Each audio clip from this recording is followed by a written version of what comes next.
everybody. Happy Monday and happy Monday after Thanksgiving. There's not really a holiday name for that, but it's the Monday after Thanksgiving. So hello. I hope that everyone had a wonderful holiday. If you're watching us from the U.S., if you're not watching us from the U.S., still hope you had a good week last week because that's really important. It's a very stressful time right now for everybody, so it's good to have a good week. We're excited to have you here. I'm glad that you had an enjoyable holiday too, Bless You Bear. Hopefully, everyone who's here did. So that's the most important thing. This is SideKick Power Hour, and I am your host, Joshua R. Pangborn. If you're watching this, you probably know that, but if you're stumbling upon us somehow, nice to meet you and welcome to the Crooniverse, which is what we call the little corner of the world that Sidekick Productions makes. All the people who watch us and join us are part of the Crooniverse, and all the shows we make exist within the Crooniverse. So welcome to the Crooniverse, everybody. I have two fabulous guests with me tonight. They are also part of the Crooniverse. They've left a very important mark on it, in fact, and I'm excited about that. We'll talk about that when they get here. But before they come in, I just wanted to remind everybody that we are still fundraising for our next feature film. That's right, The Contract. So if you are able to, please go to thecontractfilm.com and see what you can do to help us. We are at 28 backers right now. I'd love to have 30 by the end of the night because that is pretty cool.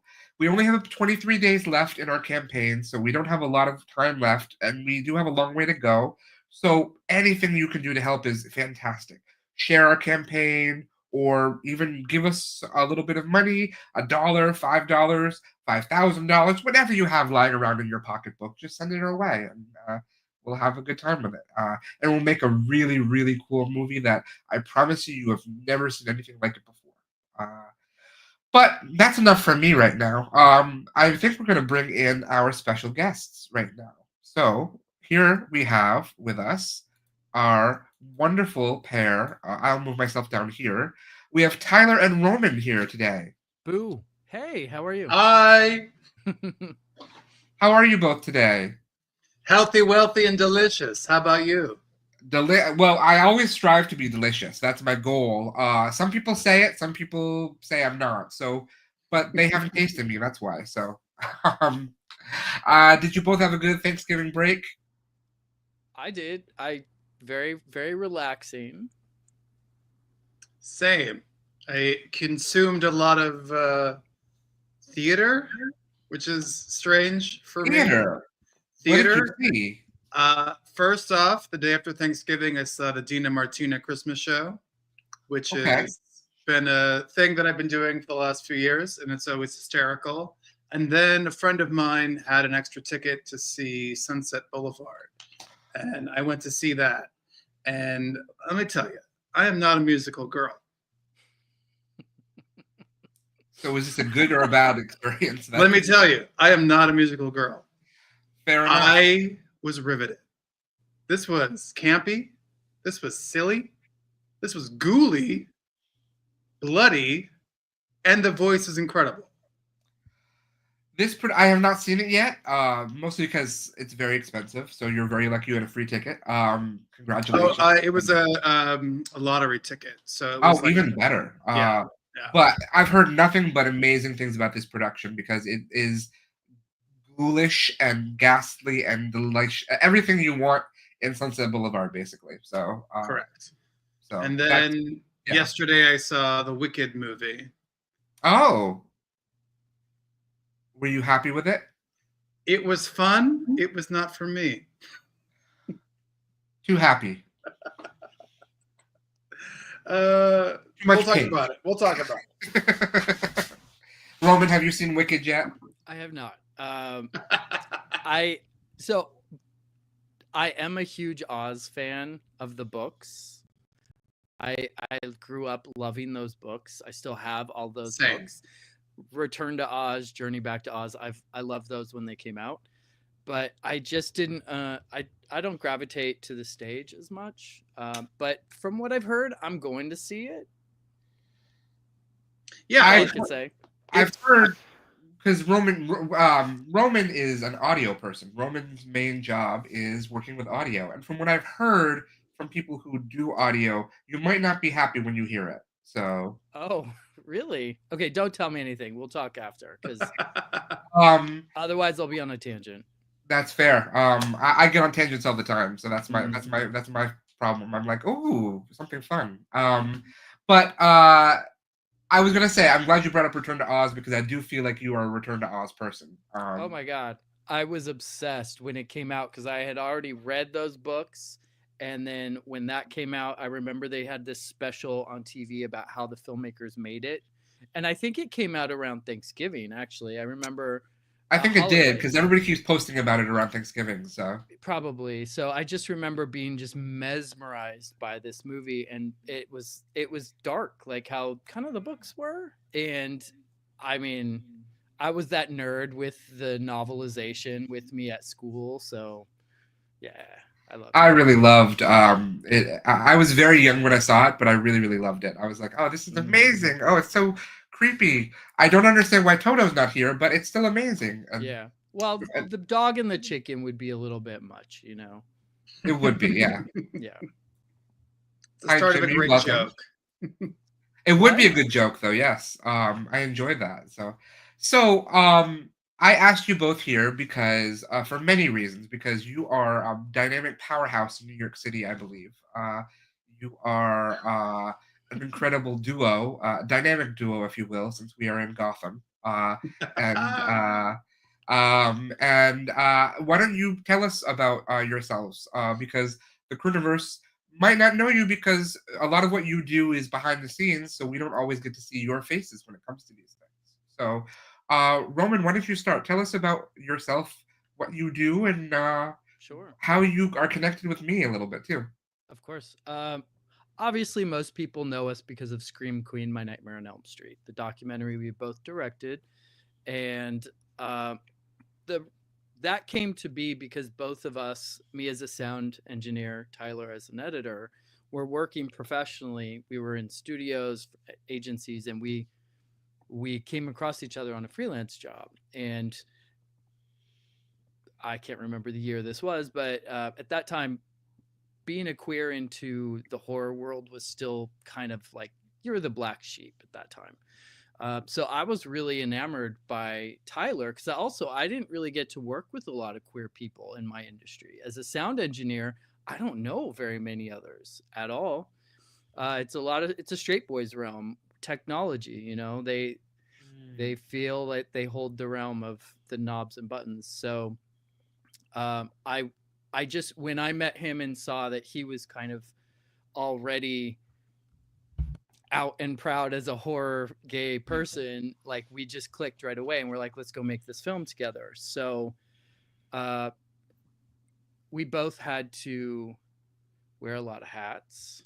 We both had to, you know, I felt pretty confident in the sound realm and he wields a camera really well, but there's all these other things you don't think about when you're making a movie. Like, oh, what about, you know, driving people around and catering to celebrities and setting up lights and carrying. There's just a lot that goes into it. So we were tested really early on all the other departments.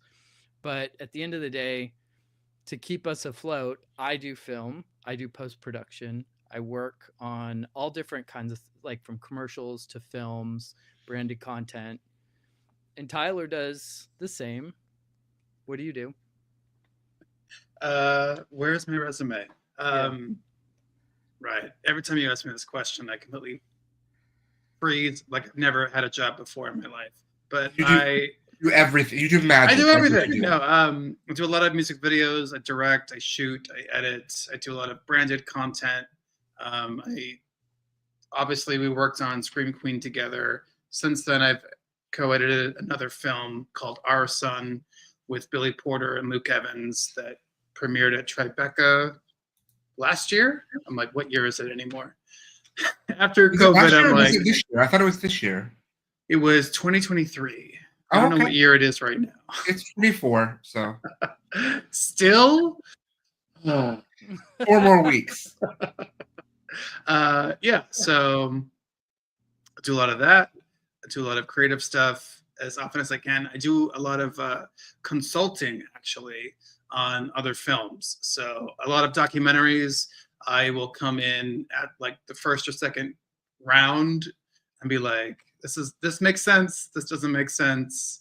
I give feedback on how to correct things, and sometimes it works. So that's how I keep busy. Yeah. And I will add that this is how I met Tyler, because we brought Roman on to do our audio in A Taste of Youth. Roman is the brilliant mind behind why our movie sounds the way it does. And Roman suggested, maybe you should talk to somebody about editing. And so I was like, cool, let's try it. So I'm always open to new ideas. And Tyler came on and gave some suggestions, some that were brutal. And I love him for it to this day. But it's really, really useful stuff. And this is why it's so important to have such strong people behind the scenes, because as Roman and Tyler said, and I typically wear a lot of hats, but the more you do, the fewer hats you should be wearing, because you need to really have specialized people or people who are focused on these topics and these ideas.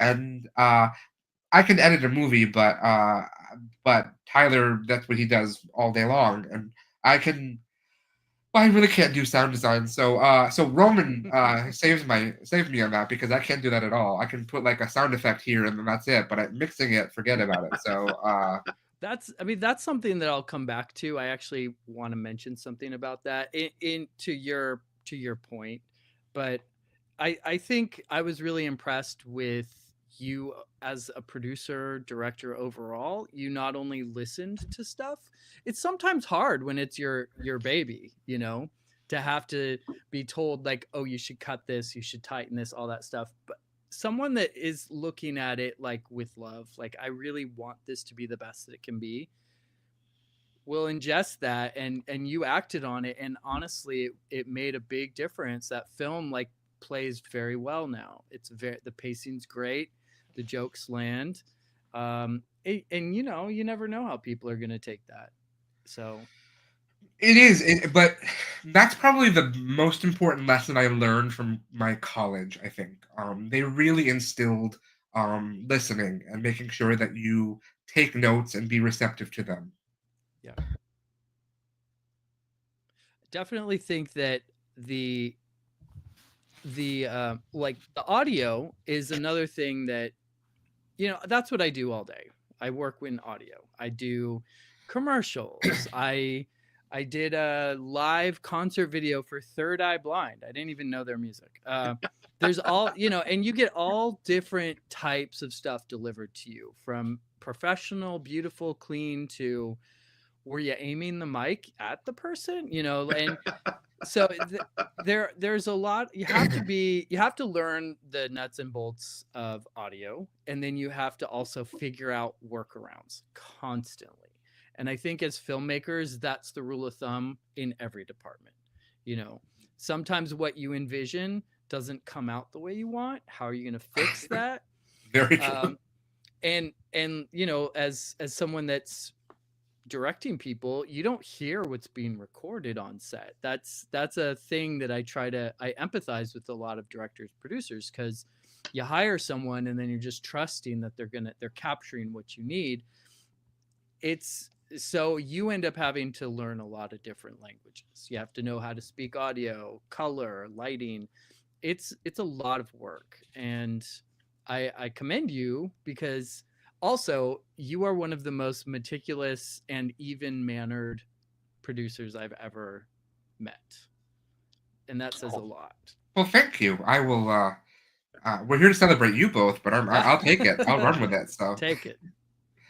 I mean, you want to make people happy to work with you. I mean, that's, I think, the most important thing. There's no point in having egos, because we all want the same thing in the end, which is a good product, because all of our names is on it. So, sorry, I've been sick for the past week, and now my nose has drained into my cough. So I keep coughing. I'll probably be joining you in a little bit once my throat dries up. Oh, the post-Thanksgiving COVID bump that we get every year? I have not had COVID yet, and this is not COVID, so That's amazing. I am what they call a unicorn, apparently, because I have never had COVID. So right, it's like The Stand when there's just some people left alive, and you're like, exactly. How did this what? happen? But you and Molly Ringwald, all right, you're in good company. well, we got the red hair, so Yeah. But I mean, you're right, because on the set it's so easy to review the footage, but you don't have time to review the audio, and also you don't have the right equipment to review the audio. So Yeah.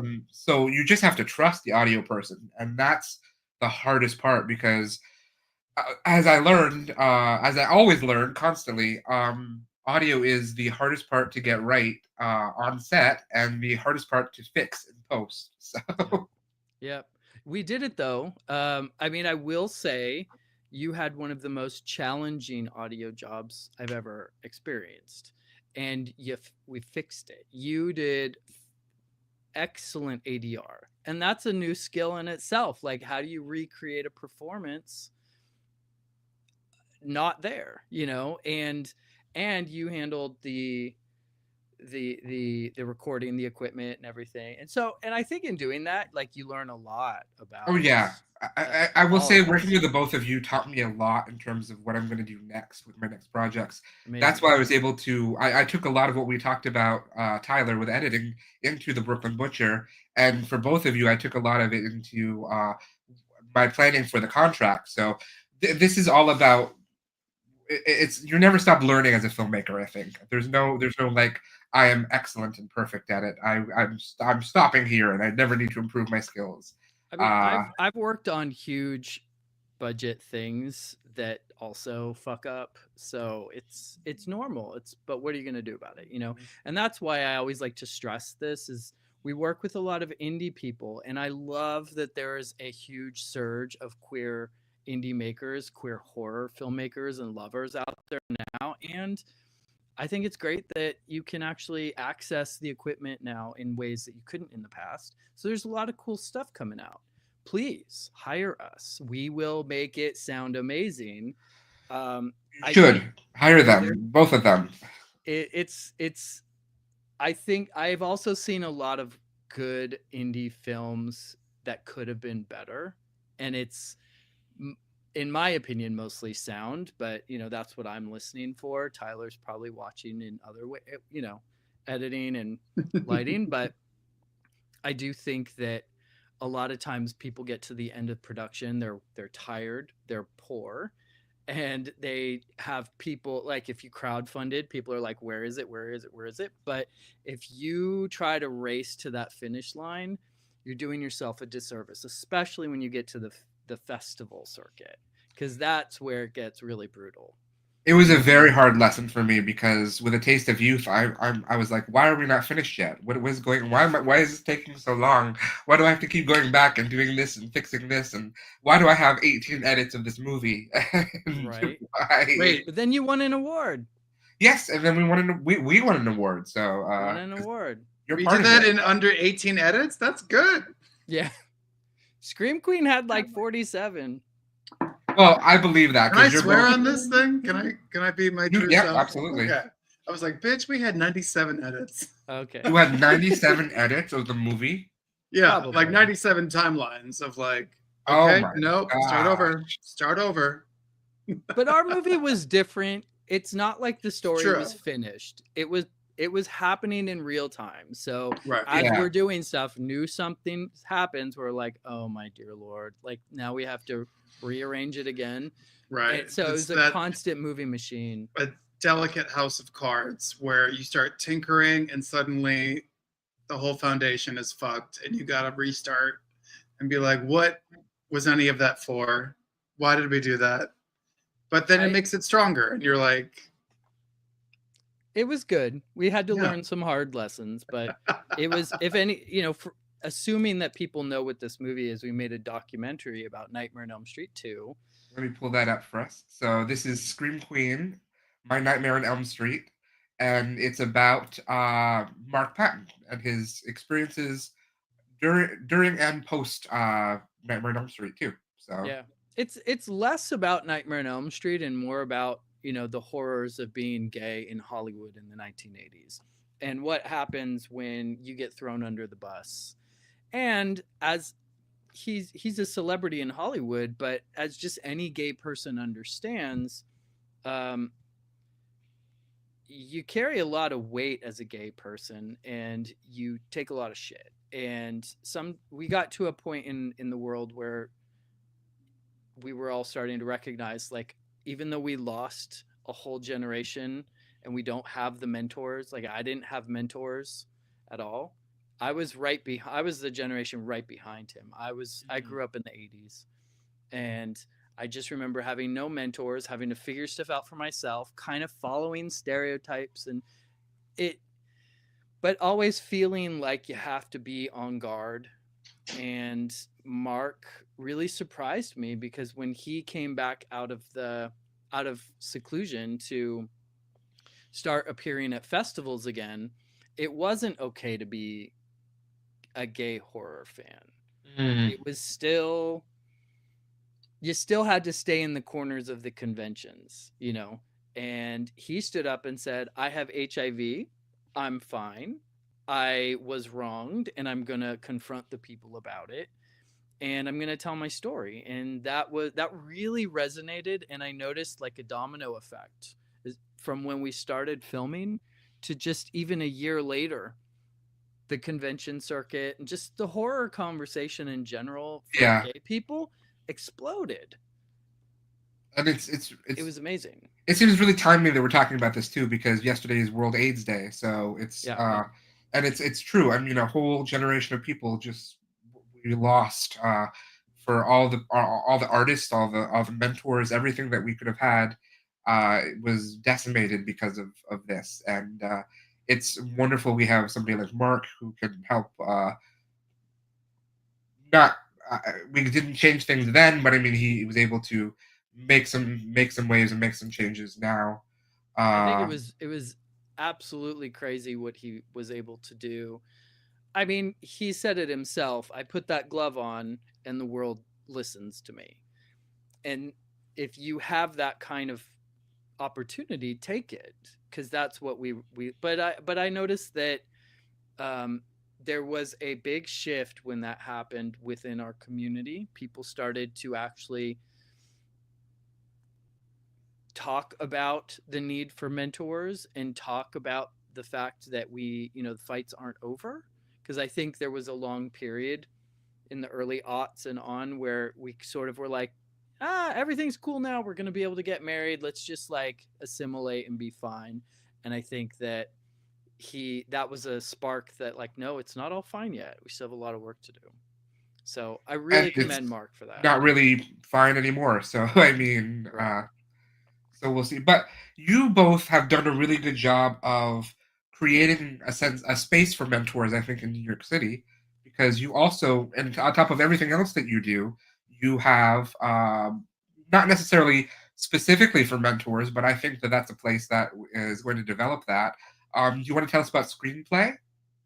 Yeah, do it, Tyler. Screenplay is our new, like, I don't know.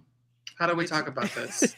Screenplay is a filmmaker's happy hour that we've created. Yes. We wanted to, especially after COVID, I noticed that all of the like mixers and social events were just gone. I used to go to them occasionally. But also, since him and I work in post-production, everybody that we know is through email. I contact people occasionally, texting and maybe a phone call, but I don't work on set. So a lot of times I didn't even have a face to put with these names.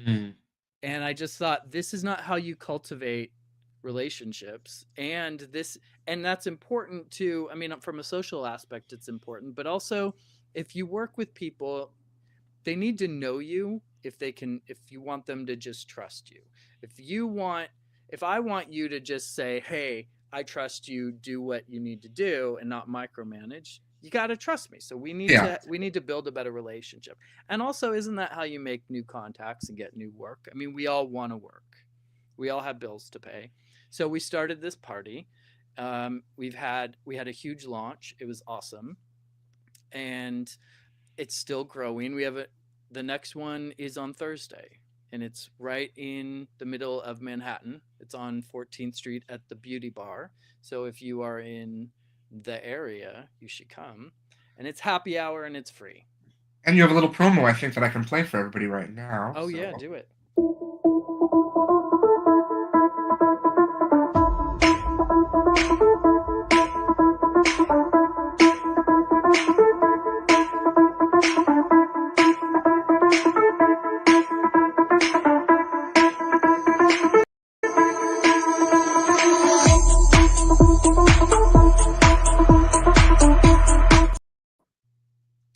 Well, there you go. Did you do the music, Tyler, for that? Nope. That was all Joey. Joey's our third host. And he helps us with our social media campaigns. Yeah. We have a new host each time. I pick somebody that, a filmmaker and we're going to build on that too. But I like to really, it's not about me and Tyler when you're at that party. It's about the host. And the one thing that I want to mention about this that makes it different is Tyler and I had been to a lot of other mixers in the past, and we show up and we know a couple people, but there's a lot of people we don't know, and no one introduces you. So if you have to feel good when you show up to go and just like break into conversations. So we've made it a point that when we're there, we're going to be keeping people talking and mixing it up. Not like musical chairs, but just our job is to introduce other people. I'd love to say this is our party, come and hire us and love our work, but I think that will come from really promoting other people. So I pick out people that have been doing, like Jennifer Plotsky is our next host. She is incredible. I've worked on a number of her movies. She's an actress and a producer. And she's just vibrant and amazing, and her stuff has won a lot of awards in the last couple months. So I'm very excited for her to be there. We have, fingers crossed, my friend Darren Stein, the director of Jawbreaker, should be a coming host. I think I just really want to include a lot of queers and women, because a lot of these mixers are just bros, and that's great. We love them, but not just them. It was really funny too, because when I was there, because I went to the first mixer, and I was surprised by how many people there were straight. I was just, for some reason, I was just expecting everybody there would be queer, and they weren't. There were a lot of straight men there, and I'm like, oh, okay, so this is for everybody. Cool, this is for everybody. Yeah, I mean, we're building on that balance. Right. We push it out to our queer networks first, and hopefully everyone else joins with us. I will say, how many other filmmaking meetups can you go to, have a drink, and get a full manicure? I know. So if you've never been to New York City, or you've never been to Beauty Bar in New York City, it's a really cool little bar that a lot of the chairs are old hair dryers, and you can get manicures and everything when you're there. So it's a really, really unique spot, I think. So yeah. I had a lot of fun, and I think that you both do a really good job at making sure people talk to one another, because you're right. I am terrible at breaking into those conversations. I just sort of sit there and stare at people like, talk to me, please, talk. And then, but you both do a really good job at making sure people are communicating with one another. So I have to say kudos to both of you for that, because that was really a very relaxing experience to be there. So. Wow. Okay. Thank you. We also like to show people's reels as well. It's one thing to like show up and have a name tag and say what you do. It's another thing to have your work presented to the party too. So you're like, oh, no, I thought that was amazing. Really cool. Because people I'm gonna go work with that person. People really kept watching and everything. They're like, oh, this is so cool. What is going on here? This is right. Conversation starters. I just think that's what we need right now. I think COVID really, I hate to always go back to COVID, but that did really kind of, I mean, it was life-changing, so go back to it. It's okay. Yeah. Especially for us in the film world that rely on set, working together, it really did kind of mess things up. It backed up a lot of projects, ruined a lot of projects. But I also think it sort of ruined the momentum that a lot of the community had socially. And so I'm just thinking, let's try to bring that back. It'll help everybody in all ways. So hopefully, like, we'll be able to keep doing this, you know? And I think so. Thursday's our next one. And I expect it to be good. I'm looking forward to it. I should be there. So, Cool. So if you're in New York and want to come meet one of us, we'll all be there. So, yep, back room, 14th Street Beauty Bar, no money. It's awesome. I invited a few people as well. I said you really should come to this. This would be a great place to meet people. So right, it's time to meet your community. Exactly. So, because I feel like the community is small enough that I always feel like people know each other, but then I mention somebody's name and they're like, "Oh, I have no idea who you're talking about." I'm like, okay, well, I guess there are a lot of filmmakers in New York City, so. Yeah, and you know what? I would love to meet a lot of new. I mean, you don't have to be queer, but please, if you're queer and doing cool stuff, I want to meet you. I'm always hungry for new projects. I love seeing what people are doing now.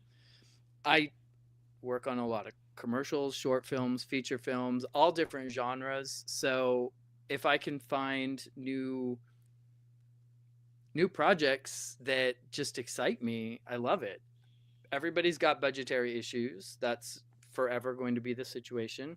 But I don't know. I love what I do. And you're both so good at it too. I mean, I can't say that enough. That's nice. Thank you. Because you really are. Because I've seen a lot of your work. Because also, in addition to working with me, I met you both because of Brandon and Monster Makeup. Oh, yes. And the both of you have worked with them on their projects, right? We love them so much. Those are our children. Yeah. So Death Drop Gorgeous and their second feature, Saint Drogo, blow me away. We met them when we were touring with Scream Queen, and I was so impressed with the fact that they came up and just said, "Hey, we want some help. We need some help with our next stage of this, you know, editing and sound." And they were, like you, really receptive to the feedback. And I was able to look at what they did and think, this is really good. Like and they're a group, they're their own little family of filmmakers, and they were no holds barred about their queerness and their stories. And it just, I was floored. So we jumped on board with that. I love those guys. Ryan is also part of the group. He's been helping me with audio a lot, like instrumental in helping me lately. Foley is one of the most brutal parts of audio, and he's doing a killer job. So like, I'm able to do a lot of work much faster now because of him. And Tyler helped out with that as well. Both of them, right? I had a little. Oh yes. Okay, so I forgot.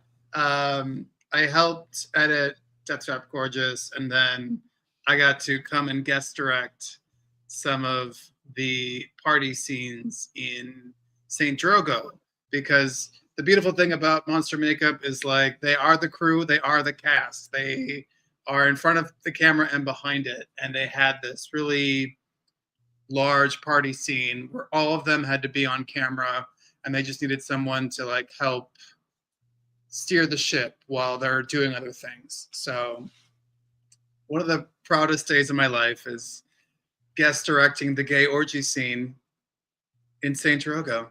That was you? Oh, I love your work. It's good. No, that was a good. That was a lot of work though, that scene. So I can see why they had a guest director for that, because that was right. A lot of people. And then, you know, they edit themselves now, and I went to the premiere at the Salem Horror Festival. Hadn't seen anything. Everyone else, like, I wanted to have that unique experience, and having been behind the scenes, I knew what we shot, and I knew that they shot the rest of that in a different location, and then suddenly we're in one location, it's the other one. I'm like, oh my god. Beyond that, proud papa moment. I was watching that in the theater, and it got me. I was the loudest person screaming, covering my hands over my eyes. They got me. I'm so glad. San Drogo is so good. It's such a good movie. From beginning to end, visually, the editing. It's also such a different movie for them.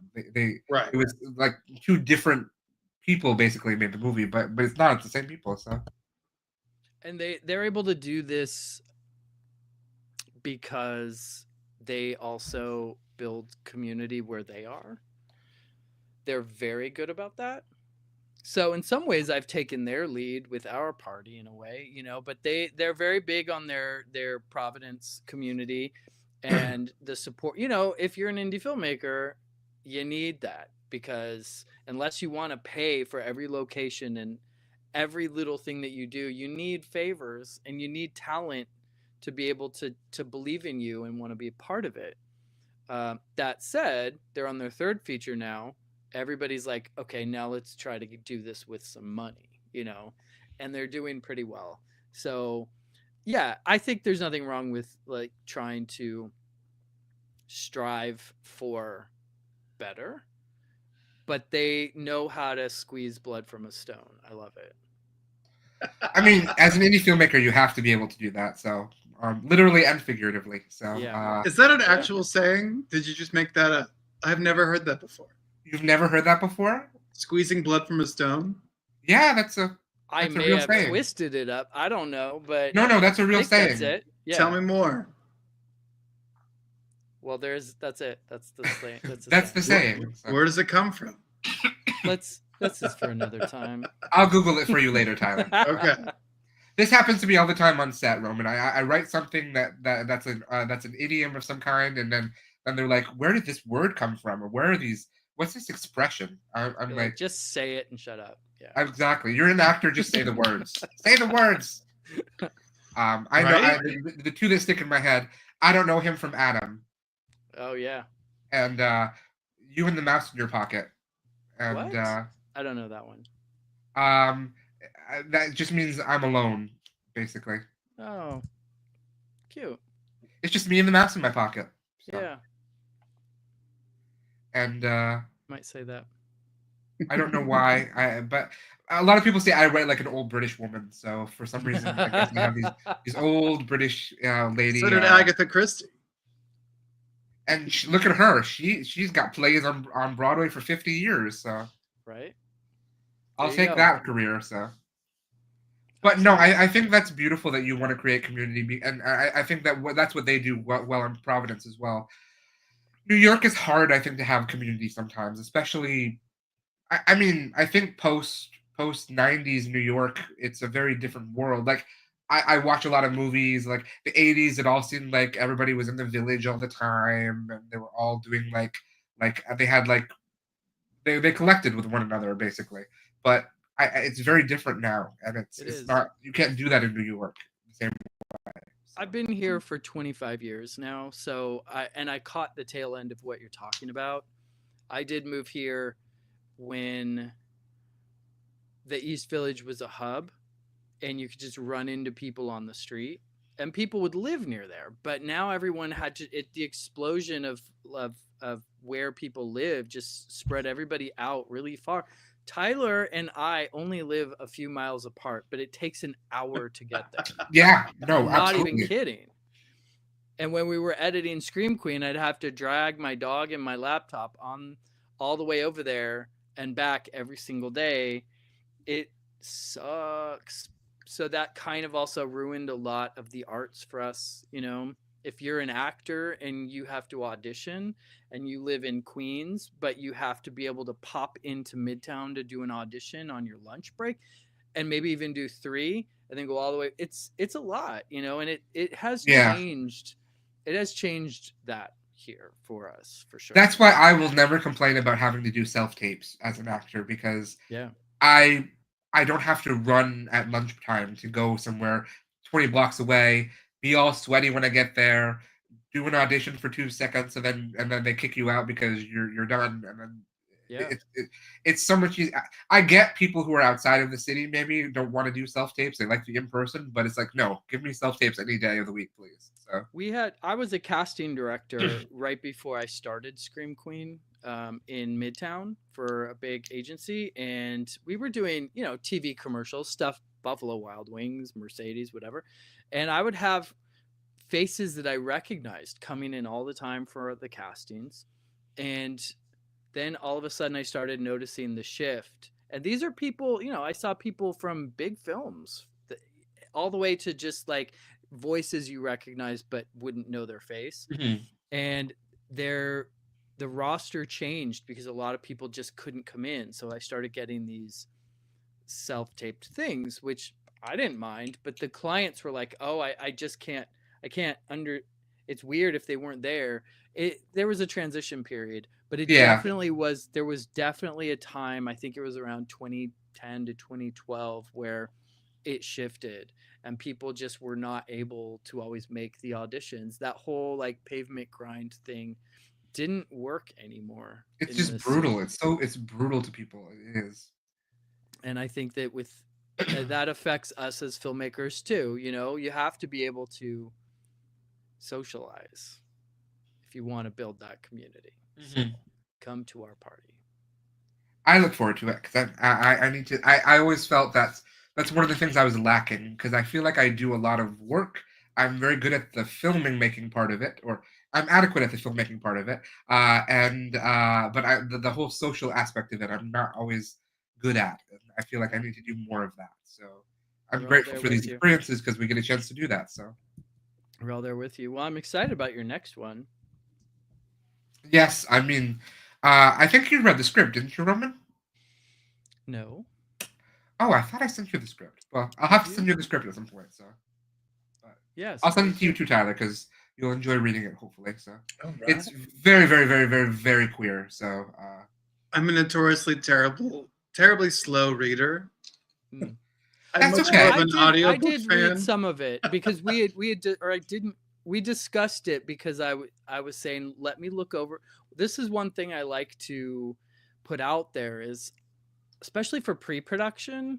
I know you're not thinking about post sound yet, but it's I am. helpful. No. Ever since The Taste of Youth, now I'm thinking about post sound. I'm like, yeah. I like to look over scripts the times where people will have me either as like a sound supervisor or just as someone to consult. I'm able to look and say, hey, maybe for this scene, since you've got this very specific setting, why don't you capture some of this wild stuff here specifically for me? It'll save you a lot of time and money later. And it just sounds cooler and better. A lot of, especially fight scenes or anything in a very, an echoey ambiance that you might want to keep. Things like that. I think we had talked about the fact that you were going to have a lot of people that may not have clothes on where we would use logs, and we need to find workarounds. So yeah, there's all different reasons that you should be considering post in pre. So if anybody out there is in that predicament, hit us up. There's gonna be a lot of naked men in this, Tyler. So I gotta get audio for them though. So give the people what they want. Give them what they want. Give them what they want. For sure.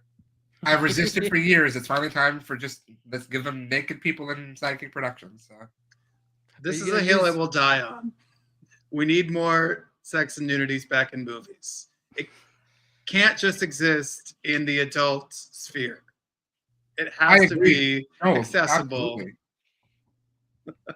It can't always be positive, right? We got to have some horror in there too. That's true. Somebody agrees with you. Juan agrees with you. So there we go. But no, I think that's very. I have talked about that a lot. One of the things I don't always talk about with SideKick Productions, but we are a queer, fat positive, sex positive production company because we think it's important for sex and sexuality to be represented authentically, and that includes the actual act of having it, or kink, or things like that, and that's not always expressed. And I know that it's just very interesting to see how certain generations now are acting about sex in movies and all. It's very curious that there's a little bit of a puritanical twist to things going on. Right. I think it's a pendulum swing, you know. I think it's everything is a reaction to what came before. I think it's probably just sort of like a timeout mentality, but you do what you need to do, and they'll come around. Yeah. Speaking of movies, we only have about 5 minutes left, but I have to know because I've been asking everybody this year, what has been your favorite horror movie this year, Tyler? Oh man. See, Put it on the I spot. need to hear this question ahead of time so I could actually think about all the things I've seen this year. And I have a hard time remembering That's everything. fair. I think the That's best fair. thing I've seen this year that I'm still excited about is Love Lies Bleeding, Oh, the Kristen okay. Stewart bodybuilder movie. Like, Yeah. that's what I want in a thriller. It was sexy. It was gross. It like also went into a fantasy realm that like completely touched my like queer little heart of like that's exactly how I feel. Like if San Junipero was a horror movie, or if Bound was even bloodier, that's what Love Lies Bleeding was for me. Interesting. I've never heard it described that way, but I like that. I did see Love Lies Bleeding. It was definitely all of those things you described. I never put it that way, but I like it that way. So I also really liked what? See, now I'm like I've never seen a movie before. it happens. You didn't see anything this year. You've been too busy working. So I'm not wild about some of the franchises that are new and like we're getting sequels to them now. But I will say that what is true, sometimes a sequel is better than the original, especially when it's like, this is just an experiment. And if it works, we're going to get better with it. That being said, Smile 2 is the Britney Spears 2007 movie we didn't know we needed. If any of that makes sense to you, you're going to have a good time. I have heard about that. I just need to see it now. So I saw Smile 1. I haven't seen Smile 2 yet. So I resisted Smile 1 for a long time. I don't know why, but it's very effective. It's spooky. It has Roman, do you have a Kyle movie? Gallner in it, which I'm always all about. I love everything Kyle Gallner does. Every movie he does. I still haven't seen Strange Darling yet. That's like the one thing I'm excited about that I haven't seen yet. See it. I think I told you this like 3 weeks ago. See it. I really liked. I know this is like obvious, but The Substance just kicked my ass. Oh yeah. I mean, Substance kicked my ass. For me, that is the best movie of the year. So yeah. Right. It is. When I talk about horror as a horror fan, I love it all, but I'm also almost a 50-year-old man now, you know, like, so a lot of times being able to call back to the 80s stuff is great in my mind, and then I watch it, I'm like, okay, you know, I've evolved a bit. You know, I don't always need to see these tropes and these stereotypical characters. It's great to love it then, but I feel as I've grown, especially making Scream Queen and being like drowning in the genre, I've sort of let a lot of things I loved go. I don't dislike them, but I've grown past them to where it's, you know, and so when I see something like The Substance, where I'm just like, wow, you really turned this on its head, you know, what I thought it was going to be, it wasn't. And then it wasn't even more. And it just, and also just seeing Demi Moore, like, be so amazing. I hadn't seen her ever do a role like that, you know? So just awesome. I did see the movie Heretic, which I saw that. I should be my favorite movie on subject matter alone, but it didn't really wow me. But I liked messaging, I guess, but it was a little heavy-handed for me. Yeah. I still have to see that too. But The Substance is everything I love in a horror movie because it goes everywhere. And the tone shifts are everywhere. It's funny, it's creepy, it's scary, it's sad. That scene with Demi Moore just getting ready for the date is brutal. It's so hard to watch, and I love it. when it was over, the entire audience just had to put their heads down. Like some people were just like, "Oh, I can't even talk," you know. It was great. I mean, that's what I want. I want a movie to kick my ass, you know. Yeah. So, what was your favorite movie? Oh, this year the best movie for me of the year is The Substance. The Yeah. Substance. And then after that, probably Strange Darling. So. Oh, okay. And then if we're going for thirds, it would be Cuckoo, I think. I still haven't seen Cuckoo. I did see Terrifier 3, and I was just I love Terrifier 3. I can't. These are not movies for me. I'm too squeamish. You did a documentary on Nightmare on Elm Street. You'll watch that movie and you're like, yeah, it's about Freddy Krueger, but we're not talking about that for most of the movie. Oh, I know. Yeah. I love a horror movie. I love gore. At the same time, if that's all we got, I don't know if I'm having a good time. Can I say something related? So Absolutely. I have a little self-promotion. In 2 weeks, there's Peaches Christ and the actor Thomas Dekker are releasing their new dance single called Child of Christ, and I did 2 remixes of it. And so that's coming out on Friday the 13th. Thomas Dekker from the Nightmare on Elm Street remake and a bunch of other great movies all about evil, Peaches Christ.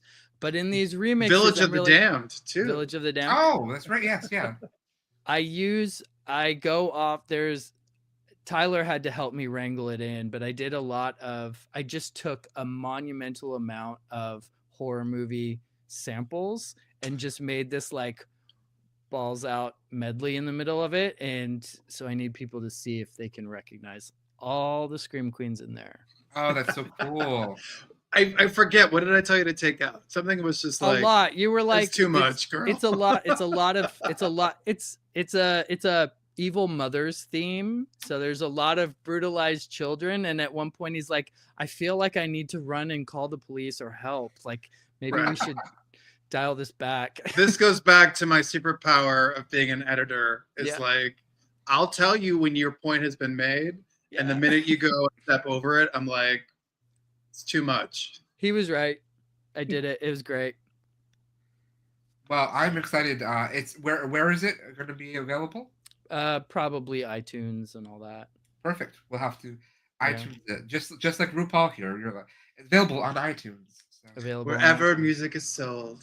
Yeah, Peaches Christ. Just look it up. You'll find it. Well, Peaches just followed me on Blue Sky, so I'm very excited. So Blue Sky is where it's at. Yeah. It is. It's where we are. We're all congregated. Talking about community. I mean, Blue Sky is very much like that. Like I'm hundreds of horror people are following me all of a sudden that never followed me on Twitter or anything. I'm like, okay. Because where are they coming from? Brandon from Monster Makeup set up a huge community group, and all of us have found everybody in like 4 days. He's amazing. He is amazing. Thank you, Brandon. Yeah. Brandon is wonderful. He has brought us all together. He made us a community now as well. So absolutely. Best damn tapper. Oh, we love Brandon. And I'm going to see him in 2 weeks for Providence for the screening of A Taste of Youth in Providence. So Oh, that's right. Congratulations. Yep. Wednesday, December 18th, we are going to be there. So should be fun, I hope. I've never done this, so this will be cool. They know what they're doing. They've done it a lot. My goal is to start doing touring a little bit with both movies to sort of just get them around and everything. I just have to figure out how to do that. So here's some real tea about traveling with a film. Are you ready? Lay it on me. Okay. What you want to do is bring merch with you. You are essentially a traveling musician. And as such, traveling musicians make money by selling t-shirts and records and stickers and whatever bullshit you can think of that makes sense for your movie. It is a good idea to set up a little booth outside the theater, if they'll let you, sign autographs, meet the people who came to see the movie who didn't feel comfortable asking a question in the audience because they're shy. This is an opportunity to meet people, get contact information, as well as make spending money for being alive while you're on the road away from your real jobs. Okay. Like, invest in stuff like this because it will save you from the hardest thing about being a traveling filmmaker. Everyone's like, oh my God, it's happening. You're in festivals. You're going across the world. You're seeing shit. But no one's paying you bills. The money that's being sold at these tickets are going to the festival. They fly you out and they give you some nice stuff, but you still got to stay alive yourself. So. Oh, they fly you out? They don't. Most festivals I go to do not fly you out. Soon they will. Soon they will. And when they do, don't be afraid to be like, I still got to make some money. So here are some votive candles. Here are some T-shirts. Here are some posters, and I'll sign them. But the good news is I have all of those things right over here in this box right beside me. So I have to bring those with me to Providence. Right. So. And your audience is going to be having such a good time with the movie. They want a memento to bring it home with them. And it helps you build your community. And everyone loves it. Well, I appreciate that. You're Brandon and Monster Makeup might be either your Providence children, but I am your New York child. So yes. So I'm very grateful for the lessons you impart to me every day that I talk to you. So I might not always be able to access the information, but when it comes to me, I will share it. Well, Roman and Tyler, we are actually overtime, so I'm so grateful for you both to be here today, talking to me and talking to all of us about the work you do. Tyler, where can people find you online? You could find me on TikTok or Blue Sky, Tyler Kinesis, like telekinesis, but with Tyler instead. And Roman, where can I find you online? Instagram, Blue Sky. I just used my name, but on Blue Sky, it's Roman Knows, Knows. No TikTok for you? No, I'm on there, but I don't open it. I'd like to see you do like the TikTok dances and everything and post. People pressured me into making an account, and I was like, I'm too old. I can't do it. But I love that you all do. Just go to Instagram. Look at pictures of me and my dog and my Gothic posters. And you've got a lot of great Gothic stuff, so I love it. Hardy Boys books, whatever, Well, I will see you both on Thursday. And everybody else, if you're in New York, hopefully come and see us all on Thursday together. But in the meantime, that's it for us this week on SideKick Power Hour, everybody. Thank you so much for being here, and have a lovely, lovely rest of your week. Bye.